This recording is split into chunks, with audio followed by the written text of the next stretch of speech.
Assalamu alaikum, 9th class P1 and N1. I'm your mathematics lecturer Irum Mushtaq from the platform of Punjab Group High School Jarawala. Students, hope you are fine and well. Today 30th April 2020 we are going to discuss remaining questions of exercise 3.4. Students, exercise 3.4 is very important for long questions from examination point of view. आज हम इसका discuss करेंगे question number 1 का part 7 and 8 और उसके बाद हम इसके स्टेटमेंट वाले क्वेश्चंस को देखेंगे।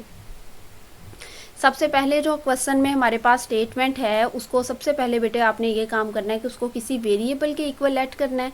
अब वेरिएबल के इक्वल ऐड करने के बाद चूंकि आपने लॉग की हेल्प से इसको इवैल्यूएट करना है तो फिर लॉग यहाँ पे नहीं है तो आप दोनों साइड्स पे लॉग लोगे।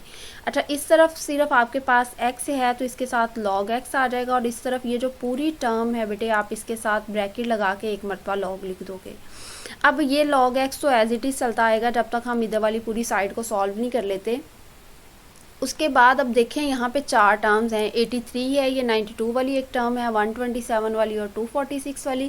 बेटे आपने इन सब के साथ लॉग लिखना है, लेकिन जब आप अलग-अलग सबके साथ लॉग लिखेंगे तो फिर ये मल्टीप्लिकेशन या डिवीजन को आपने सम या डिफरेंसेस में चेंज करना होता है।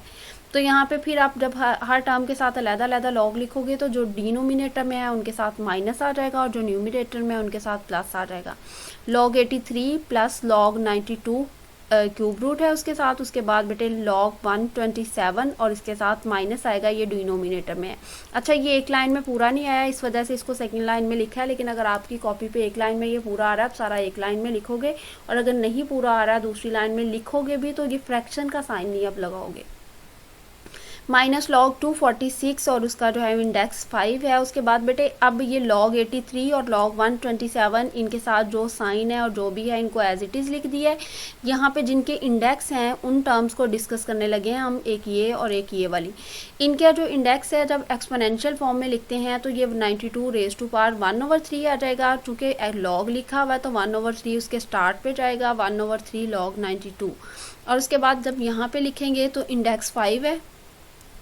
उसके बाद बेटे हमने जो इनके एक्सपोनेंट थे उनको स्टार्ट पे लिख दिया। अब हमने लॉग लेना शुरू करना है। log 83 जब आप फाइंड आउट करोगे तो ये आपके पास बेटे आ जाएगा 1.9191। आप कैलकुलेटर से डायरेक्ट लॉग ले सकते हैं।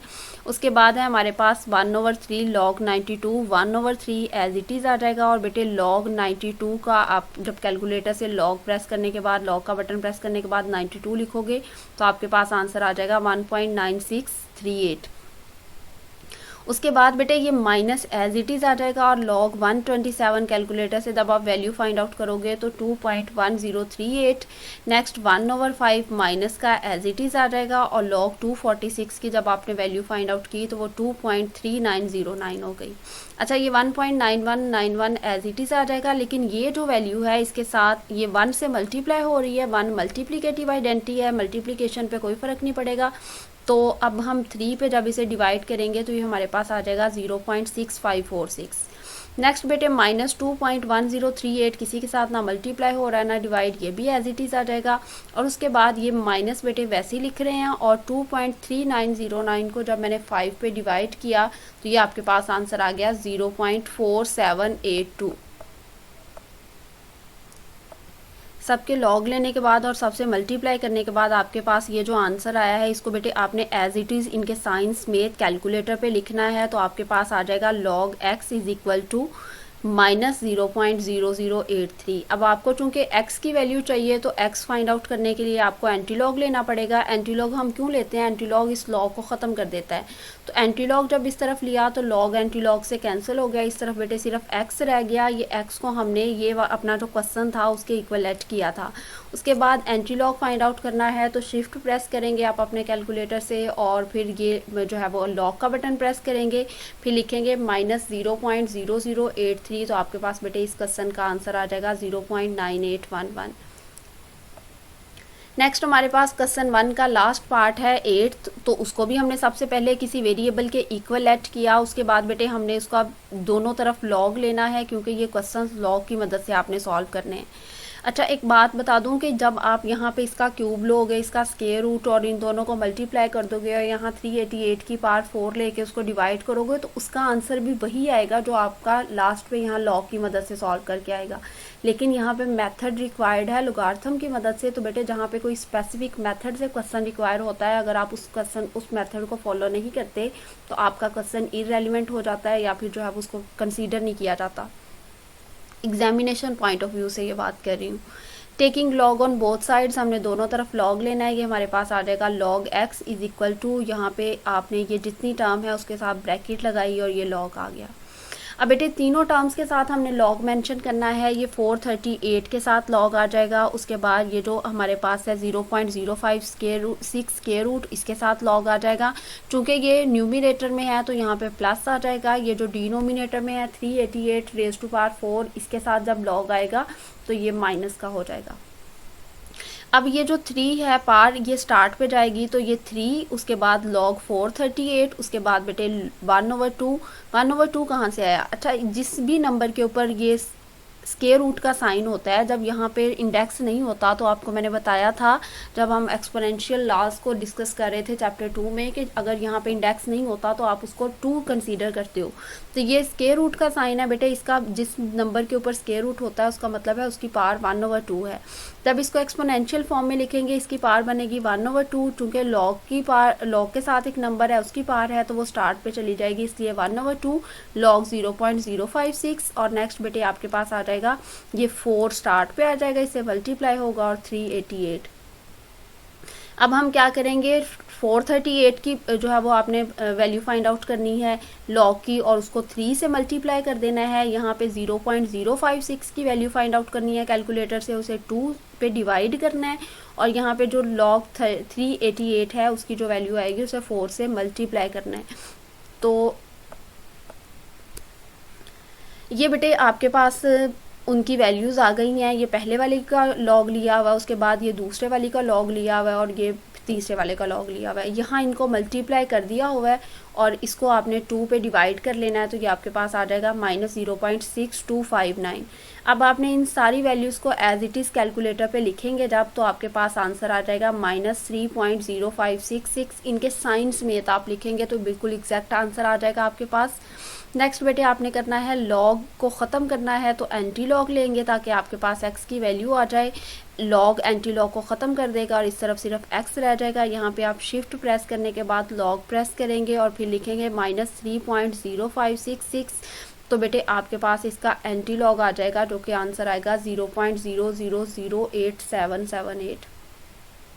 अच्छा, मैं अक्सर आपसे कहती हूँ कि डेसिमल पॉइंट के बाद आप 3 या 4 डिजिट्स लिख रहे हो, इनफ है, लेकिन यहाँ पे हमने ज़्यादा क्यों लिखे हैं? क्योंकि डेसिमल पॉइंट के बाद आप देखें 3 तो ज़ीरोज़ ही हैं, तो उसके बाद कुछ नॉन ज़ीरो डिजिट्स को आपको मेंशन करना पड़ता है। तो आप 2 या 3 या 4 डिजिट्स नॉन ज़ीरो मेंशन कर रहे हैं, वेल एंड गुड। नेक्स्ट बेटे हमारे पास स्टेटमेंट वाले क्वेश्चंस आ रहे हैं, तो हमने जो है वो स्टेटमेंट को रीड करना है। उसमें जो फार्मूला गिवन होगा उसको सिलेक्ट करेंगे, उस फार्मूले में वैल्यूज़ पुट करेंगे और अगेन कि हम लोगारिथम वाली एक्सरसाइज कर रहे हैं तो उसको भी लॉग की मदद से हम सॉल्व करेंगे। क्वेश्चन 2 की स्टेटमेंट पढ़ते हैं। गैस इज़ एक्सपेंडिंग, कि एक गैस जो है वो फैल रही है अकॉर्डिंग टू द लॉ। ये एक फार्मूला है PV⁴n is equal to C। आपने बेटे इसमें से C की वैल्यू फाइंड आउट करनी है। P की वैल्यू है 80, V की वैल्यू है बेटे 3.1 और N की वैल्यू गिवन है 5/4। अच्छा, मैंने आपसे कहा था इसमें से आपने फार्मूला सेलेक्ट कर लेना है। ये फार्मूला आपने यहाँ पे लिख लिया। जितने हमने लास्ट में क्वेश्चंस किए थे उनमें हम इसको जो गिवन एक्सप्रेशन होता था उसे किसी ना किसी वेरिएबल के इक्वल ऐड करते थे। यहाँ इक्वालिटी का साइन ऑलरेडी मौजूद है, जो आपने फाइंड आउट करना है वो भी मौजूद है।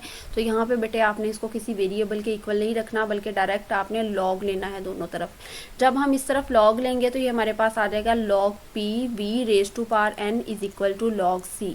अच्छा, ये P और V दोनों मल्टीप्लाई हो रहे हैं। जब दोनों के साथ अलग-अलग लॉग लिखेंगे तो बेटे इनके दरमियान प्लस आ जाएगा और ये जो N है ये सिर्फ V की पावर है। तो जब N जो है वो V के स्टार्ट पे चला जाएगा तो ये आपके पास हो जाएगा n log v। यहाँ पे क्या किया इस वाले स्टेप में, सिर्फ जो है जो फाइंड आउट करना है उसको पहले लिख लिया, और ये यानी लेफ्ट हैंड साइड को राइट हैंड साइड पे और राइट हैंड साइड को लेफ्ट हैंड साइड पे लिख दिया। इक्वालिटी के दोनों तरफ अगर आप चेंज करना चाहें तो कर सकते हैं, उससे कोई फ़र्क नहीं पड़ता।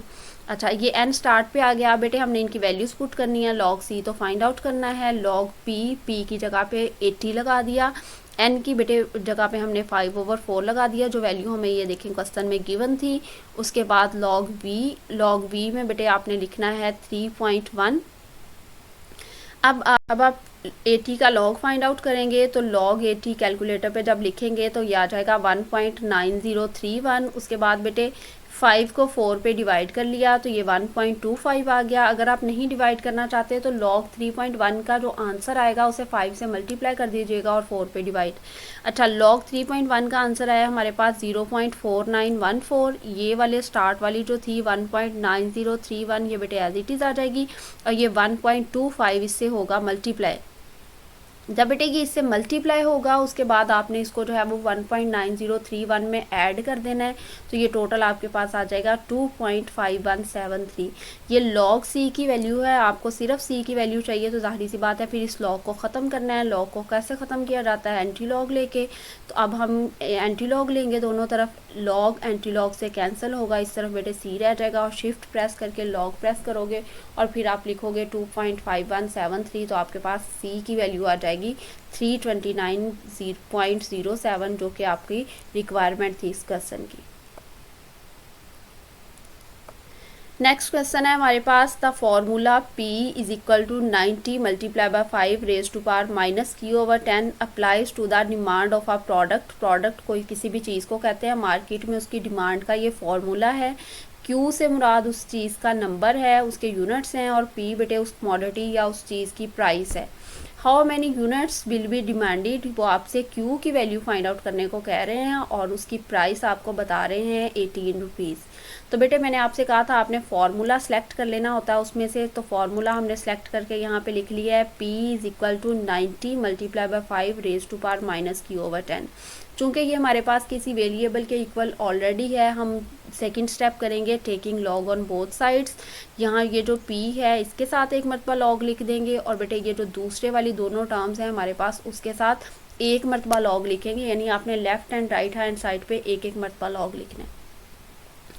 अच्छा, log 90 एज इट इज़ आ जाएगा। 90 और 5 मल्टीप्लाई हो रहे थे, तो जब अलग-अलग लॉग लिखेंगे तो दरमियान में प्लस आ जाएगा, प्लस log 5 और 5 की ये जो पार है माइनस q/10 ये ऐसी रहेगी।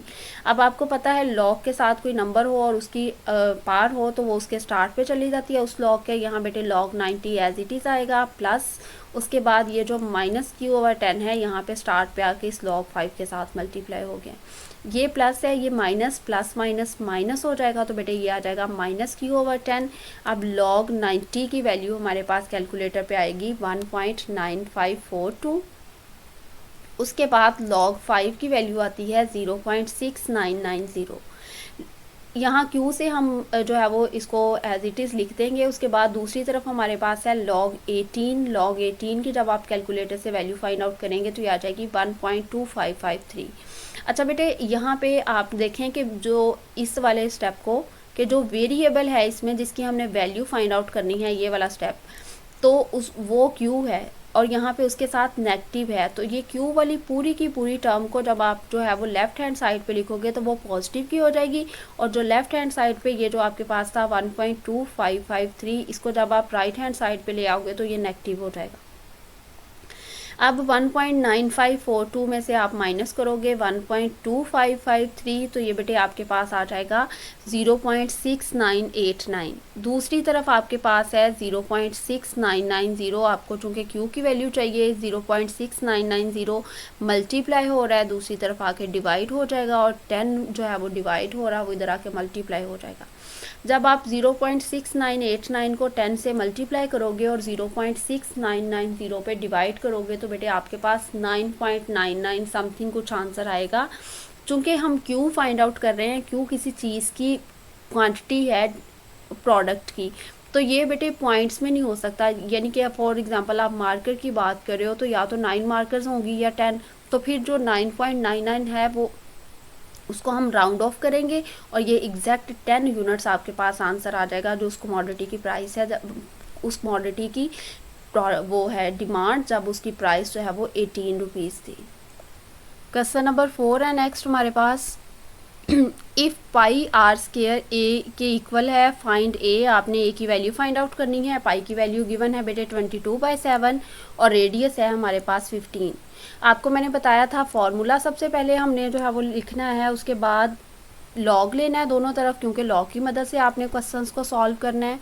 यहाँ पे बेटे लॉग ए आ जाएगा और दूसरी तरफ आ जाएगा log pi are square. Log A as it is आएगा क्योंकि इसकी हमने वैल्यू फाइंड आउट करनी है। ये देखें यहाँ तक ये एज इट इज़ आता जाएगा जब तक ये हमारे पास राइट हैंड साइड को इवेल्यूएट नहीं कर लेते हम। नेक्स्ट आपने लॉग पाई के साथ लिखना है, चूँकि आर स्केयर उससे मल्टीप्लाई हो रहा है, दोनों के साथ लॉग लिखेंगे, दरम्यान में प्लस आ जाएगा। ये जो आर स्केयर है इसका जो एक्सपोनेंट है वो इसके स्टार्ट पे चला जाएगा 2। उसके बाद बेटे ये जो 22/7 है, यहाँ पे भी आप दोनों के साथ अलग-अलग लॉग लिखोगे तो लॉग 22 माइनस लॉग 7। माइनस क्यों आया? क्योंकि ये डिनोमिनेटर में था और जब हमने इसको डिफरेंसेस की फॉर्म में लिखा दोनों के साथ लॉग, तो फिर यहाँ माइनस आ गया। अब log 22 की वैल्यू फाइंड आउट करेंगे तो वो बेटे हमारे पास आएगी 1.3424। log 7 की वैल्यू फाइंड आउट करेंगे वो आएगी 0.8450। अच्छा, ये जो log फाइंड आउट करने वाला स्टेप होता है ना, इस स्टेप में आप साइन साथ कैलकुलेटर पे नहीं लिखते। यानी अगर आपने log फाइंड आउट करना है तो आप सिर्फ लिखोगे log 7 कैलकुलेटर पे, उसकी वैल्यू फाइंड आउट करोगे, ये माइनस साथ में नहीं लिखोगे। 2 एज इट इज़ आएगा और log 15 की जब हमने वैल्यू फाइंड आउट की तो हमारे पास आ गया 1.1761। उसके बाद बेटे ये जो वैल्यू आई है इसे 2 से मल्टीप्लाई करना है और उसके बाद सारी की सारी टर्म को उसके साइन समेत एज इट इज़ आपने कैलकुलेटर पे लिखना है। तो आपके पास log a की वैल्यू आ जाएगी 2.85। उसके बाद बेटे हमें चूँकि a की वैल्यू चाहिए तो हमने जो है वो इसका एंटी लॉग लेना है। जब एंटी लॉग लेंगे दोनों तरफ तो लॉग जो है वो एंटी लॉग से कैंसिल हो जाएगा, लेफ्ट हैंड साइड पे सिर्फ ए रह जाएगा और राइट हैंड साइड पे जब हम इसका एंटी लॉग लेंगे, शिफ्ट एंड लॉग प्रेस करेंगे तो एरिया आपके पास आ जाएगा 707.9। ये आपका क्वेश्चन नंबर 4 कंप्लीट हो गया। अब लास्ट वाला क्वेश्चन है बेटे हमारे पास question number 5। If b is equal to 1/3 pi are square h. आपके पास ये फॉर्मूला है वॉल्यूम का, इसमें आपने b फाइंड आउट करना है। पाई की वैल्यू वही है 22/7। r है बेटे आपके पास 2.5 और h की वैल्यू है आपके पास 4.2 जो हाइट होती है। अच्छा, फॉर्मूला आपने सेलेक्ट किया है, इसमें से उसको लिखा सबसे पहले, उसके बाद आपने लॉग लेना है दोनों तरफ। तो v के साथ log एज इट इज़ आ जाएगा और यहाँ पे जब हम log लेंगे तो ये 3 को इसके डिनोमिनेटर में लिख दिया मैंने और पाई आर स्केयर एच, ये 1 नहीं लिखा क्योंकि 1 को जब इससे मल्टीप्लाई करते हैं तो ये यही आंसर आ जाएगा। अब सम और डिफरेंसेस की फॉर्म में लिखना है तो हर टर्म के साथ अलग-अलग लॉग लिखेंगे। log पाई, उसके बाद plus log R square plus log H minus log 3 denominator में था इसलिए इसके साथ माइनस, बाकी सब के साथ प्लस आया। अब बेटे log इनकी वैल्यूज़ लगाएंगे। पाई की वैल्यू है 22/7। इसी को पहले डिस्कस कर लेते हैं। जब दोनों के साथ फिर अलग-अलग log लिखेंगे तो log 22 माइनस log 7, क्योंकि 7 डिवाइड हो रहा है। उसके बाद बेटे हमने r की वैल्यू यहाँ पे लगानी है। तो ये सबसे पहली बात तो ये कि ये जो 2 इसकी पार है r की वो स्टार्ट पे चली जाएगी और log r log as it is है और r की वैल्यू 2.5 जो क्वेश्चन में गिवन थी। उसके बाद log ऐसे लिखा, h की वैल्यू लगाई 4.2 माइनस log 3। अब बेटे कैलकुलेटर से सबके log फाइंड आउट करेंगे। log 22 की वैल्यू आती है 1.3424। उसके बाद बेटे log 7 आ जाता है आपके पास, उसकी वैल्यू आती है 0.8450। मैंने आपको बताया कि ये log फाइंड आउट करते वक्त आप कैलकुलेटर पे सिर्फ उन वैल्यूज़ को लिखते हो, उनके साइन साथ में नहीं लिखोगे। उसके बाद बेटे आपने 2.5 log 2.5 की वैल्यू फाइंड आउट की जो आपके पास आई 0.3975 और इसे आपने 2 से मल्टीप्लाई करना है। फिर log 4.2 की वैल्यू आएगी आपके पास जो कि है 0.6232।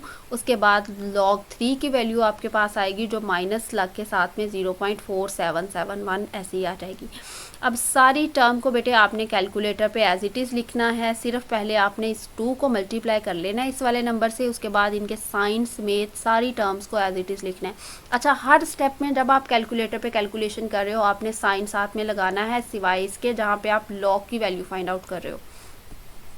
लॉग वी बेटे आपके पास आ जाएगा 1.4393। आपको चूँकि वी की वैल्यू चाहिए, आप दोनों तरफ एंटी लॉग लोगे। जब एंटी लॉग लोगे तो लॉग एंटी लॉग से कैंसिल हो जाएगा और आपके पास बेटे आंसर आएगा एंटी लॉग का। जब आप शिफ्ट और लॉग लिख के 1.4393 लिखोगे तो वी यानी जो वॉल्यूम है उसकी वैल्यू आ जाएगी 27.5350। स्टूडेंट्स, आपका आज का होमवर्क यही एक्सरसाइज 3.4 के जो रिमेनिंग पार्ट्स हमने डिस्कस किए हैं, क्वेश्चन नंबर 1 का पार्ट 7 और 8, उसके बाद क्वेश्चन नंबर 2, 3, 4 एंड 5, इसको आपने अपनी नीट नोटबुक पे लिखना है जो समर वेकेशन होमवर्क के लिए बनाई है, और राफ रजिस्टर पे भी आपने प्रैक्टिस क्लास भी करनी है।